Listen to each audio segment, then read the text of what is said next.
Quando eu falo que a esquerda já deixou de ser uma posição política e passou a ser um caso patológico, sim, uma doença cognitiva, uma doença do psicológico do indivíduo, eu não estou exagerando, é uma constatação factual. Basta você olhar nas declarações dadas pelos jornalistas de esquerda, e eu quero falar de uma família específica que todas as semanas passam vergonha. Eu acho sinceramente que o caso ali é hereditário. A família Noblar. O Guga Noblar, na Jovem Pan, todo santo dia passa vergonha, é humilhado pelos seus colegas de bancada, recentemente, inclusive, ele dizendo que o governo do Bolsonaro é o governo mais corrupto da história, o Lula é inocente, aquelas coisas que você já conhece. O papai dele, né, do blog do Noblar, é um cara que passa vergonha toda semana quando ele faz as suas enquetes na esperança de que dessa vez vai dar certo. Dessa vez o candidato dele, ou a posição ideológica dele, ou a doença dele, no caso, né, vencerá. Foram várias enquetes ao longo desses últimos anos, muitas delas inclusive viraram conteúdo de vídeos, tanto no meu canal quanto de várias outras pessoas que tentam divulgar a verdade. Mas a enquete de hoje é um caso de polícia.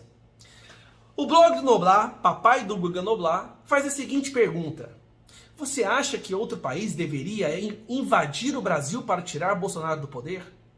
Essa pergunta não é inócua, ela não é inocente.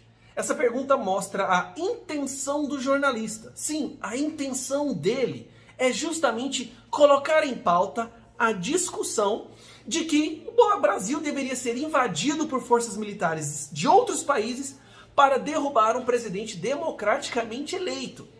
O que me chama a atenção é que esse tipo de discurso, esse tipo de posição jamais vai sofrer qualquer sanção, jamais vai ser punida ou vai ser pedida uma explicação por parte da nossa Suprema Corte. Isso sim é um crime contra o país. Isso sim é um ato antidemocrático. Só que ele camufla a sua intenção através de uma pergunta. Só que mais uma vez passa vergonha e o resultado você consegue ver aí. Mais de 90% da população dizendo que não. Mas o que me preocupa é que ainda há essa ínfima porcentagem de pessoas.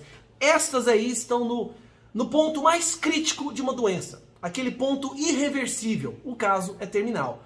Para um cidadão do seu próprio país pedir para que ele seja invadido por forças militares externas para derrubar um presidente eleito, esse caso é um caso sério. E aí é que vem a parte interessante.